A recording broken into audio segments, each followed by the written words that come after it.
রোববারের আলসে দুপুরে হঠাৎ যদি একাকিত্ব এসে গ্রাস করে, সেটাকে দূরে রাখার এক এবং অব্যর্থ ওষুধ 91.9 ফ্রেন্ডস এফএম-এর এই বিশেষ নিবেদন সানডে রোম্যান্স। আজকের গল্প সংগ্রাম চৌধুরীর লেখা বিদায়। আমরা এই গল্পটি নিয়েছি ক্যালকাটা অ্যাপোলগের ফেসবুক পেজ থেকে। মুখ্য চরিত্রে কথক, তমাল এবং রানী। শুরু হচ্ছে বিদায়। আপনার কি একটু জল লাগবে? না না ডাক্তারবাবু, কিচ্ছু লাগবে না। রানী? হ্যাঁ বলছি, আপনি প্লিজ একটু বসুন, বড্ড হাঁপাচ্ছেন। আসলে সিওপিডি আছে তো, সিঁড়ি ভাঙলে একটু হাঁপুনি ধরে। লিফট ব্যবহার করতে পারতেন তো। হ্যাঁ মানে না, আসলে মনে ছিল না, মনের যা অবস্থা। বুঝতে পারছি। বার্ধক্যের সাথে সাথে মন আর মস্তিষ্কের মধ্যে যে সমন্বয়, তা তমালবাবু আর অনুভব করেন না। স্বাস্থ্যের আয়ত্তের মেয়াদ গোনা ছেড়েছেন সেদিন থেকে, যেদিন তিনি বুঝলেন একটা দীর্ঘমেয়াদী সম্পর্কের অনেক দিনের অভ্যেসের অবসান ঘটতে চলেছে। রানী? দেখুন মিস্টার চ্যাটার্জি, আমি কোনো ভনিতা করব না। I am coming straight to the point. Your wife has only a few days to live. Doctor সান্যালের কথাগুলো তীরের মতো এসে বিঁধল বুকে। তমালবাবু কোথাও যেন একটা আশা রেখেছিলেন, জীবনে যদির প্রভাব মানুষের চিরকালের আশ্রয়। একটা ক্ষীণ আলো সবসময় বোধহয় হাতছানি দেয়, বিশ্বাস করতে শেখায়। তমালবাবু ব্যতিক্রমী নন। তিনি জানতেন না বৈজ্ঞানিক অর্থে ডাক্টাল ক্যারেন্সোমা মানে ব্রেস্ট ক্যান্সার। যেদিন জানলেন, সেদিন জীবনের অমলিন স্লেট থেকে স্মৃতির কাটা চকের দাগগুলো আস্তে আস্তে মুছতে শুরু করেছিল। কিছুই কি করা যাবে না? দেখুন, বাঁচার জন্য ট্রিটমেন্টের থেকেও বেশি প্রয়োজন বাঁচার ইচ্ছেটা, যেটা আপনার স্ত্রী হারিয়েছেন। She is eager to die instead of living. তাই জন্যই যেটুকু আশা ছিল আপনার স্ত্রীর বাঁচার, সেই আশাটাও এখন আর করা যাচ্ছে না। হঠাৎ এরকম কেন হলো ডাক্তারবাবু? আমি তো... দেখুন মিস্টার চ্যাটার্জি, প্রবলেমটা আপনি নন, শি ইজ আনউমড। আপনার স্ত্রী মা হওয়ার এই অনুভূতিটা এত বছরের জীবনে অনুভব করতে পারেনি, তাই কোনো পিছুটানি তৈরি হয়নি ওনার। আমি কি ওর পিছুটান নই? সন্তানের জায়গাটা হয়তো অন্য কেউ নিতে পারে না। তাহলে তাহলে কি কোনো উপায় নেই? আপনার ভালোবাসাটাকে ওনার পিছুটান করে ফেলতে পারেন কিনা দেখুন। এই শেষ কটা দিন সুখে রাখার চেষ্টা করুন আপনার স্ত্রীকে। রানীকে কি বাড়ি নিয়ে যাওয়া যাবে? হ্যাঁ হ্যাঁ, আমি আজই ডিসচার্জ করে দিচ্ছি ওনাকে। কয়েকটা ওষুধ দিচ্ছি, আপনি একটু মনে করে খাওয়াবেন। উনি নিজে কিছুতেই খাবেন না। আর প্রত্যেক সোমবার চেক আপের জন্য নিশ্চয়ই মনে করে আনবেন। বাড়িতে কেন নিয়ে এলে আমায়? এখন বাড়িতে মরলে তো তোমার অনেক খাটনি পড়ে যাবে। হসপিটালে মরলেই তো ভালো হতো। এই শেষ কটা দিন শুধু আমার সাথে কাটাতে চাও না তুমি? কি হবে? সব তো শেষ হয়ে গেছে, এবার আমায় যেতে দাও। ধরে তো রাখিনি তোমায়। ভগবানও আমায় মারতে দেরি করছেন। একটু শান্ত হয়ে শুয়ে পড়ো তো দেখি। তোমার দুটো ওষুধ আছে। ওষুধ? না না, ওষুধ খাবো না। ওষুধ খেলে আবার বেশি দিন বাঁচতে হবে। না না। ছেলে মানুষই করো না রানী। আমি তোমায় আমার সামনে অবহেলায় মরতে দিতে পারি না। ওষুধটা খেয়ে নাও। ছেলে মানুষ তুমি করছো, কেন বুঝতে পারছো না? আমার সময় শেষ। আর আর আমার বেঁচেও তো কোনো লাভ নেই। কিসের জন্য বাঁচবো বলো তো? কার জন্য বাঁচবো? আমার জন্য? আমি কি কেউ নই রানী? এতদিন তো তোমাকে জড়িয়ে সবটা ছিল বলো তো। 40টা বছর একসাথে কাটালাম, আর কত? এবার আমার যাওয়ার পালা। এই 40টা বছর আমরা কত আনন্দে কাটিয়েছি রানী। একে অপরের সুখ দুঃখ ভাগ করে নিয়েছি, কত নাটক দেখেছি একসাথে, কতগুলো তীর্থ করেছি একসাথে। আমি তোমায় সুখে রাখতে পারিনি গো, কোনোদিনই পারিনি। তোমার সংসারটাকে পরিপূর্ণ করতেই পারলাম না কোনোদিনও। তোমায় কোনো সন্তান দিতে পারিনি। সন্তানই কি সব রানী? এই ভালোবাসাটা, এই একসাথে বাঁচা, এর কোনো দাম নেই। বিয়ের আগে সব মেয়েই স্বপ্ন দেখে জানো, শিবের মতো একজন স্বামী হবে, সন্তান হবে, যাদের নিজের মতো করে গড়ে তুলব, হাত ধরে স্কুল নিয়ে যাব, তারা চাকরি পেয়ে আমাদের মুখ উজ্জ্বল করবে। প্রথমটা ছাড়া কোনোটাই তো পেলাম না এই জীবনে, বলো তো। আর সময়, কতটা সময় পেয়েছি আমরা বলো তো একে অপরকে নতুন করে ভালোবাসার। আমাদের ভালোবাসাটা কোনোদিন ভাগ হয়নি রানী, তুমি সেটা দেখছো না? কেন কেন সান্ত্বনা দিচ্ছ গো? আমার চলে যাওয়াটা এবার মেনে নাও, বুঝলে? আমায় আমার মা ডাকছে। তুমি ওষুধটা খেয়ে একটু ঘুমাও। নিজের রানীকে ওষুধ খাইয়ে তমালবাবু চলে গেলেন বারান্দায়। এত বছরে প্রথমবার নিজেকে ভীষণ অসহায় মনে হচ্ছিল। নিজের স্ত্রীকে নিজের সামনে শেষ হতে দেখতে পারছিলেন না। কারোর মধ্যে আবার নতুন করে বাঁচার ইচ্ছেগুলো জাগিয়ে তোলাটা কতটা কঠিন তা হাড়ে হাড়ে টের পাচ্ছিলেন তমালবাবু। চোখে জল যেন আর ধরে রাখতে পারছিলেন না তিনি। শুনছো? রানীর ডাক পেয়ে তমালবাবু ছুটলেন তার কাছে। হ্যাঁ রানী। তুমি আবার লুকিয়ে লুকিয়ে কাঁদছো? না মানে, তুমি জানো না তোমার সিওপিডি আছে? এত প্রেশার নিলে তোমার শরীরটাও যে খারাপ করবে। তুমি একটাও কথা শোনো না আমার। চোখের জলগুলো একদিন না একদিন শুকিয়ে যাবে হয়তো, তারপর থেকে দেখো আর কাঁদবো না। সে কি আর আমি দেখতে পাবো তুমি কাঁদছো কি না? আমার দিন তো শেষ হয়ে গেল। তুমি আবার সে এক কথা বলছো? বলছি, বলবো, বারবার বলবো, যাতে তোমার মেনে নিতে কষ্ট না হয়, যাতে এটা ভেবে আর চোখে জল না আসে। যে মানুষটাকে এত বছর ভালোবেসেছি, প্রত্যেক মুহূর্তে আগলে রেখেছি, সে এভাবে চলে গেলে কষ্ট হবে না? একদিন তো যেতেই হবে। তাছাড়া আমি বেঁচে থেকে তোমায় আরো কষ্ট দিচ্ছি। এই রোজ হসপিটাল, বাড়ি দৌড়োদৌড়ি করা, বাড়ির সব কাজ করা, আমায় ওষুধ খাওয়ানো, এতে যে তোমার শরীরটা আরো খারাপ হবে। তোমায় বাঁচিয়ে রাখার জন্য যদি আমার শরীর খারাপও হয়, তাতেও আমার শান্তি। এসো আমার পাশে এসে একটু শো তো। তমালবাবু তার রানীর পাশে শুয়ে পড়লেন। কিছুক্ষণ এক দৃষ্টে তাকিয়ে রইলেন নিজের স্ত্রীর মুখের দিকে। 40টা বছর ধরে ভালোবেসেছেন তিনি এই স্নিগ্ধ মুখটিকে। মুখের আদল আগের থেকে পাল্টেছে, চামড়া ঝুলে পড়েছে, চোখের নিচে কালি পড়েছে, কিন্তু ভালোবাসাটা সেই একই রয়ে গেছে। মনে আছে রানী, সেই বিয়ের পর আমাদের একসাথে দেখা প্রথম ছবি? মনে আছে, হীরক রাজার দেশে। আমি বারবার তোমার হাতটা ধরার চেষ্টা করছিলাম হলে, আর তুমি হাতটা সরিয়ে নিচ্ছিলে লজ্জায়। কি লাজুকটাই না ছিলে তুমি। তখন বিয়ের সবে 1 মাস হয়েছিল। আমার কাজের চাপে হানিমুনটাও যাওয়া হয়নি। পুরনো দিনগুলো মনে করলে এখনো খুব হাসি পায় জানো। সেই দিনগুলো মনে করেই আবার বাঁচতে ইচ্ছে করে না। মুছে যাওয়া দিনগুলো পিছু ডাকলে যে সাড়া দিতে নেই গো। সত্যি কি তাই? ঘুমিয়ে পড়ো তমাল, আজ সারাদিন আমায় নিয়ে অনেক খাটাখাটনি গেছে। এরপর শুরু হলো একটা একটা করে দিন গোনা।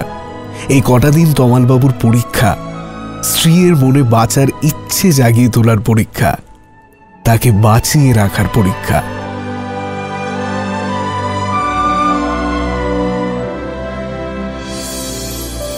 প্রেমের পথে কাঁটা না থাকলেও আছে একটা ছোট্ট ব্রেক। ফিরে আসছি ব্রেকের পর।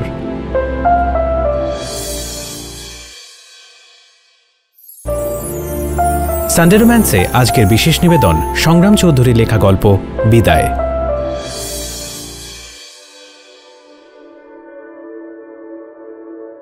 প্রথম দিন সকাল থেকে আকাশের মুখ ভার, ঠিক যেমনটা ছিল 40 বছর আগে। তমাল চ্যাটার্জি আর গীতা রানী মুখার্জির বিয়ের দিন। রানী তখনও ঘুমোচ্ছেন। তমালবাবু হাতে 1 কাপ চিনি দুধ ছাড়া চা নিয়ে জানলার সামনে দাঁড়িয়ে, চোখের সামনে বৃষ্টি ভেজা শহর। কলিং বেলটা বেজে উঠল।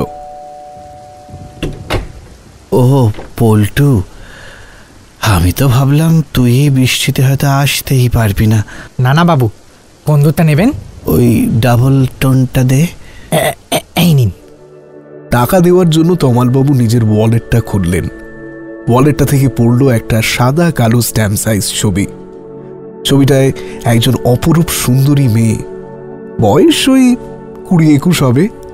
চোখে মুখে এক অদ্ভুত মিষ্টত্ব, ঠোঁটের কোণে একটা মৃদু হাসি, কাজল পরা চোখ দুটো যেন সম্মোহিত করে তুলছিল তমালবাবুকে। বাবু, হ্যাঁ? মানে টাকাটা? ও এই নে। আজ আসি। হ্যাঁ, আজ আসি। পল্টু চলে যাওয়ার পর দরজাটা ভেজিয়ে তমালবাবু সোফায় এসে বসলেন। হাতে তখনও সেই ছবিটা। তমালবাবু তখন এলাহাবাদে চাকরি করেন। একদিন বাড়ি থেকে একটা চিঠি আসে, সাথে এই ছবিটা। চিঠিটা লিখেছিলেন তমালবাবুর বাবা। লেখা ছিল, এই মেয়ের সাথেই তার সম্বন্ধ হয়েছে, 2 মাস বাদে বিয়ে। গীতারানী দেবীর সাথে তমালবাবুর এভাবেই প্রথম আলাপ, ছবিতে। তমালবাবুর মাথায় একটা অদ্ভুত আলোড়ন খেলে গেল। দ্বিতীয় দিন গীতারানী দেবীর ঘুম ভাঙতে প্রায় 10টা বেজে গেছিল। নিজের ঘর থেকে বেরিয়ে বসার ঘরে আসার পরই তিনি দেখতে পেলেন সেন্টার টেবিলে একটি আদ্যিকালের পোস্টকার্ড। ঘুম চোখেই কৌতূহল বশত পোস্টকার্ডটি তিনি হাতে নিলেন। প্রিয় গীতারানী, প্রথমবার তোমায় চিঠি লিখছি। আসলে কাজের চাপে তোমায় দেখতে আসা হয়নি। বাবা তোমার ছবি পাঠিয়েছেন আমায়। আশা করছি তুমিও আমার ছবি পেয়েছ। আমি জানি সমাজে কোনো পরিবার বিয়েতে নিজের মেয়ের মতামত নেয় না, কিন্তু আমি তোমার মতামত নিতে চাই। তুমি কি আমার সাথে 7 পাকে বাধা পড়তে চাও? আমার সুখ দুঃখের সঙ্গী হবে? তোমার উত্তরটা চিঠিতে জানিও। ইতি, তমাল।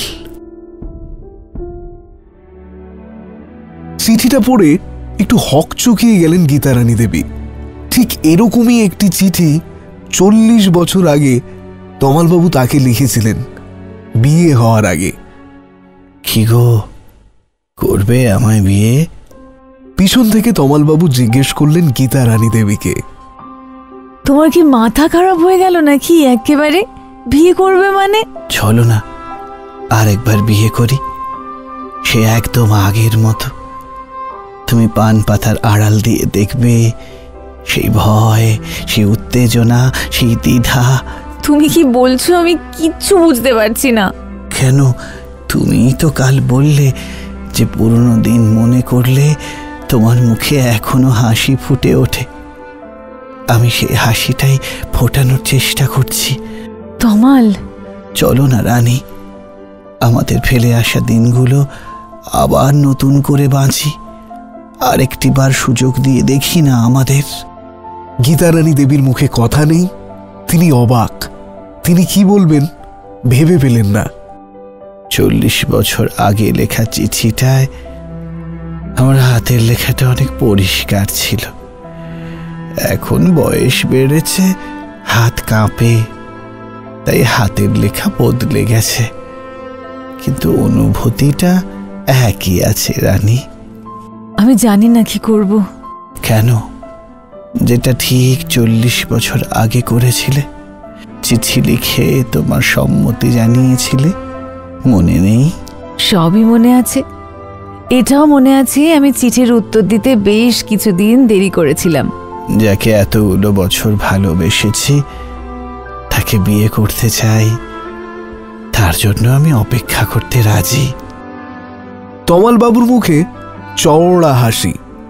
গীতারানী দেবী তখনও অবাক দৃষ্টে চেয়ে আছেন স্বামীর দিকে। এভাবেই হয়তো নিজের অতীতটাকে ফেরত পেতে হয়, আরেকটা সুযোগ দিতে হয়। এভাবেই হয়তো মুছে যাওয়া দিনগুলো পিছু ডাকলে সাড়া দিতে হয়। চতুর্থ দিন কলকাতা শহরটা বৃষ্টির সোদা গন্ধে ভরে উঠেছে।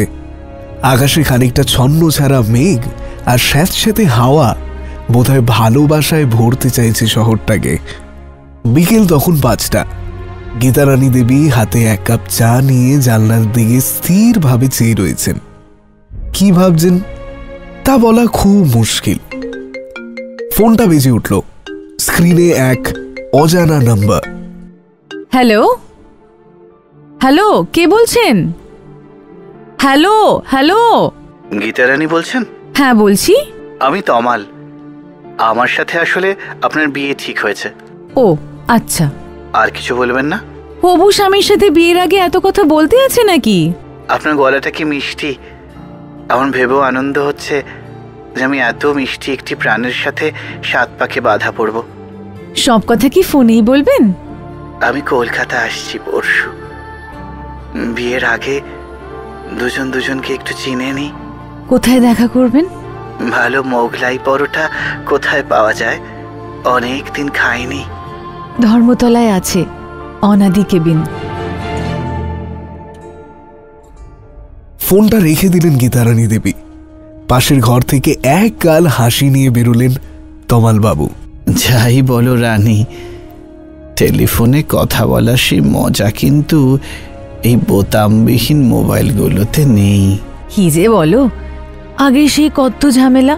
চাকা ঘুরিয়ে ঘুরিয়ে নাম্বার ডায়াল করো, নাম্বার মনে রাখো, একটু বেশিক্ষণ কথা বললেই ফোন কেটে যেত। এখন তো এসবে অনেক সুবিধা হয়েছে বলো। সেই প্রথমবার তোমায় এইভাবে ফোন করতে গিয়ে যা হাত কেঁপেছিল আমার। আজ কাঁপেনি? কেঁপেছে, তবে আজ নার্ভাসনেসের জন্য নয়, বয়সের জন্য। কেন এসব করছো তমাল? লোকে আমাদের পাগল ভাববে। পাশের ঘর থেকে ফোন করে এমনভাবে আমরা কথা বলছি যেন কেউ কাউকে চিনি না সেভাবে। কি মজা পাচ্ছ বলো তো এসব করে? প্লিজ রানী, শুধু একটি বার, শেষবারের মতো আমাদের হারিয়ে যাওয়া দিনগুলো ফিরে পেতে চাই। আবার জন্মাবো কিনা জানি না, কিন্তু এই জন্মটায় যেন কোনো ভালোবাসা বাকি না থেকে যায়। নিজের স্বামীর দিকে কিছুক্ষণ তাকিয়ে রইলেন গীতারানী দেবী। তার স্বামী বোধহয় সত্যি পাগল হতে বসেছেন। তার কাণ্ড কারখানা দেখে শেষমেশ একটা মুচকি হাসি না হেসে আর পারলেন না তিনি।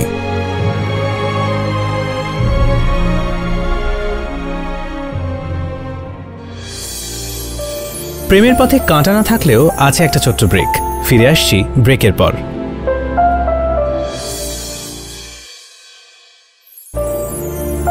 সানডে রোম্যান্সে আজকের বিশেষ নিবেদন সংগ্রাম চৌধুরীর লেখা গল্প বিদায়।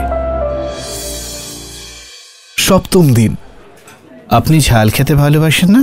না, আসলে পরোটাটায় বড্ড বেশি লঙ্কা দিয়ে ফেলেছে। বলতে পারতেন তো লঙ্কা কম দিয়ে বানিয়ে দিত ওরা। না না, কোনো অসুবিধে নেই, আমি ঠিক আছি। তা অনাদি কেবিন বুঝি আপনার খুব প্রিয় জায়গা? হ্যাঁ বলতে পারেন। বাবা ছোটবেলায় এখানে নিয়ে আসতেন। ওই নিউ মার্কেট থেকে পুজোর জামা কাপড় কিনে এখানে মোগলাই পরোটা খাওয়াটা প্রায় রীতির মতন হয়ে গেছে। আমি ওই প্রথমবার খেলাম, না খেলে যে কি জিনিস মিস করতাম। এলাহাবাদে এসব জিনিস পাবেন না।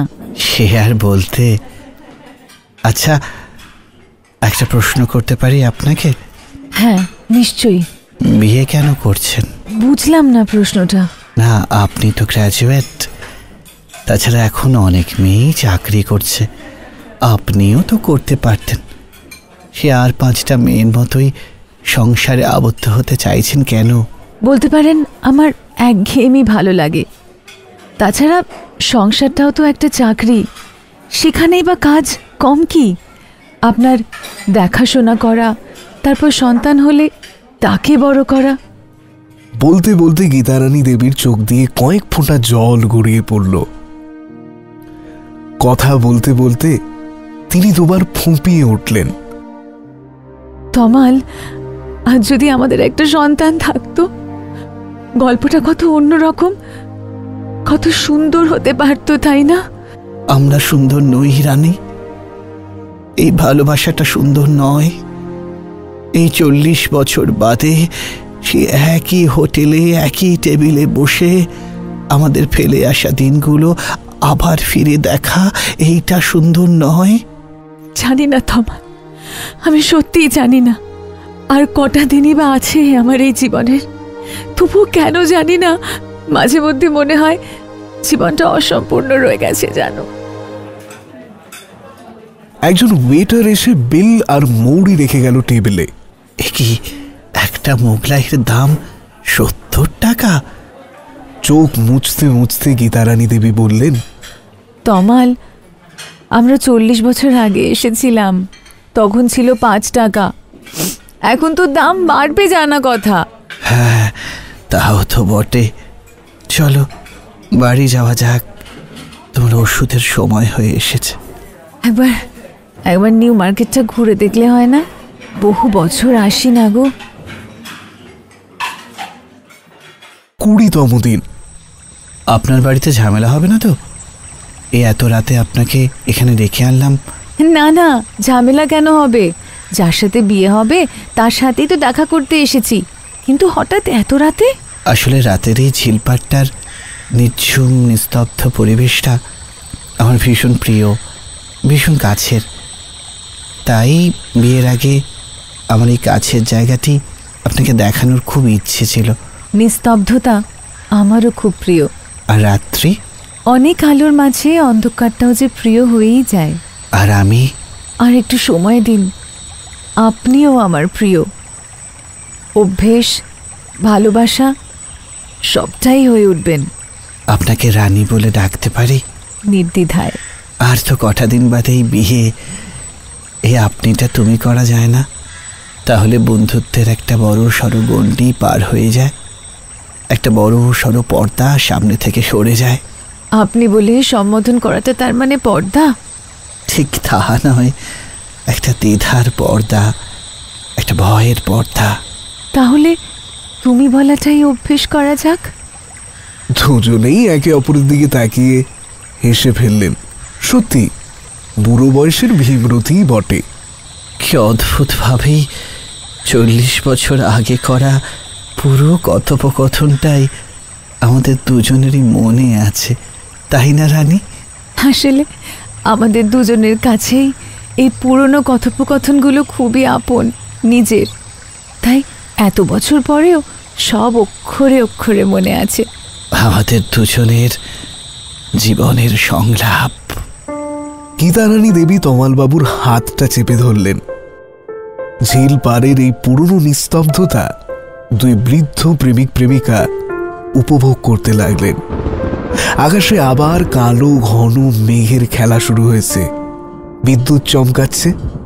তমালবাবু সবে একটা রবীন্দ্রসঙ্গীত ধরতে যাবেন, অমনি আকাশ ভেঙে নেমে এলো বৃষ্টি। 40 বছর আগেও বোধহয় এই দিনটায় বৃষ্টি নেমেছিল। হয়তো এভাবেই চুপটি করে বারবার ভালোবাসা নেমে আসে আকাশ বেয়ে। 45তম দিন। আইসক্রিম খেতে ভালোবাসো তো রানী? খুব। কলেজ ফেরত রোজই খেতাম বন্ধুদের সাথে। আজ না হয় হবু বরের সাথেই খাও। ময়দানে একটি আইসক্রিমের ঠেলা থেকে তমালবাবু দুটো চকলেট কাঠি আইসক্রিম কিনলেন। পরশু তো বিয়ে, ভয় হচ্ছে না রানী? না, বরং উত্তেজনা হচ্ছে। তোমার মতো একজন মানুষের সাথে ঘর বাঁধতে যাচ্ছি, বেশ আনন্দই হচ্ছে। আমাদের জীবনের একটা বড় ইনিংস আমরা লড়া শুরু করব পরশু থেকে। বারবার প্রেমে পড়ব, দুজনের ভালোবাসায় বেঁচে থাকার রসদ খুঁজব। তমাল, দুজনের অভ্যেস হয়ে উঠব। আমাদের ভালোটাকে ভালোবাসবো, খারাপটাকে ভালোবাসবো। তমাল। ভয়ঙ্কর শ্বাসকষ্ট হতে শুরু করলো গীতারানী দেবীর। দম বন্ধ হয়ে আসছে তার। রানী। তমাল, তমাল, খুব খুব কষ্ট হচ্ছে তমাল, খুব কষ্ট হচ্ছে আমার। অজ্ঞান হয়ে তমালবাবুর কাঁধে মাথা রেখে লুটিয়ে পড়লেন গীতারানী দেবী। হাত থেকে আইসক্রিমটা পড়ে গেল ময়দানের ঘাসে।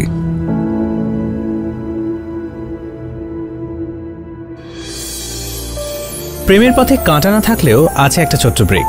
ফিরে আসছি ব্রেকের পর।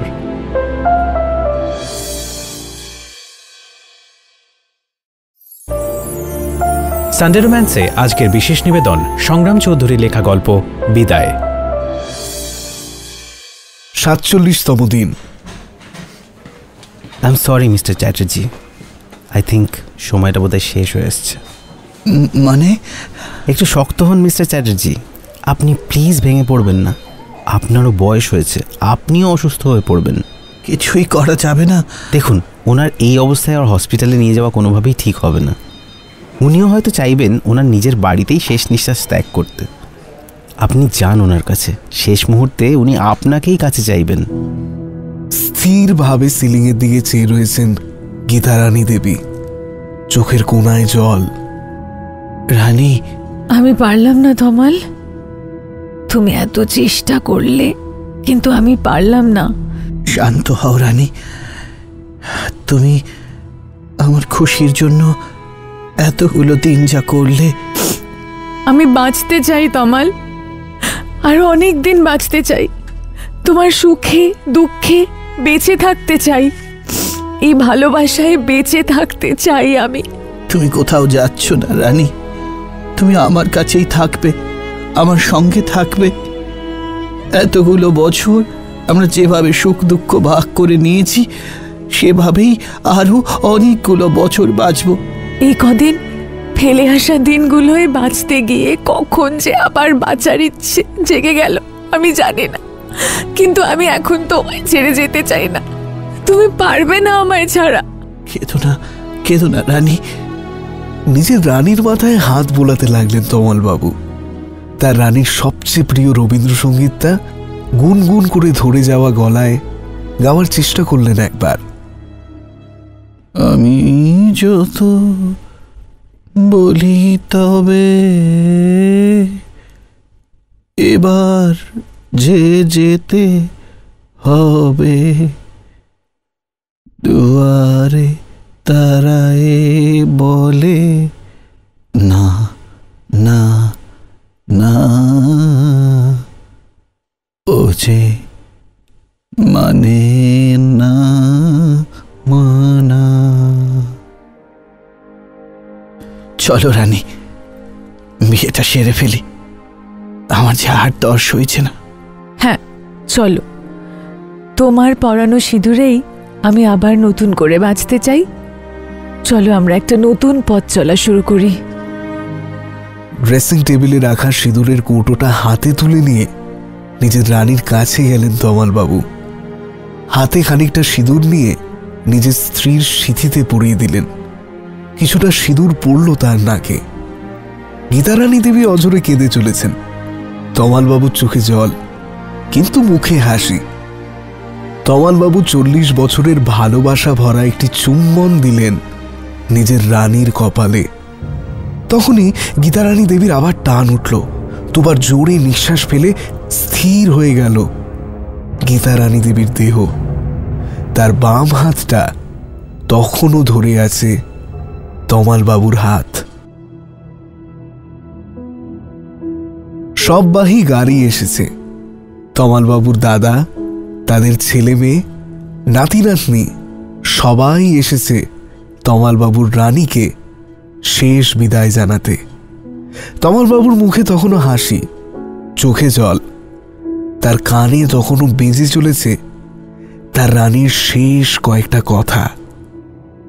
আমি বাঁচতে চাই তমাল, আমি বাঁচতে চাই।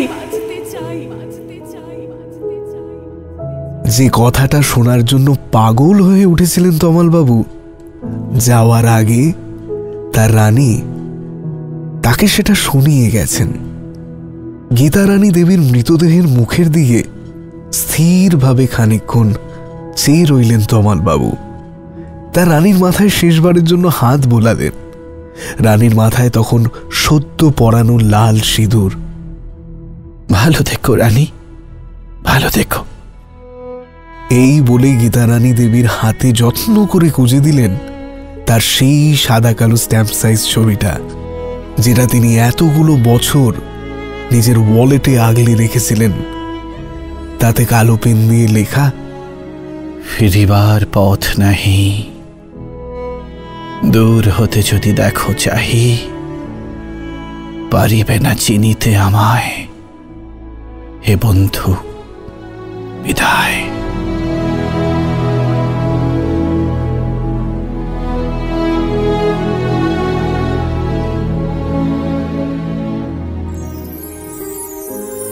শুনছিলেন সংগ্রাম চৌধুরীর লেখা গল্প বিদায়।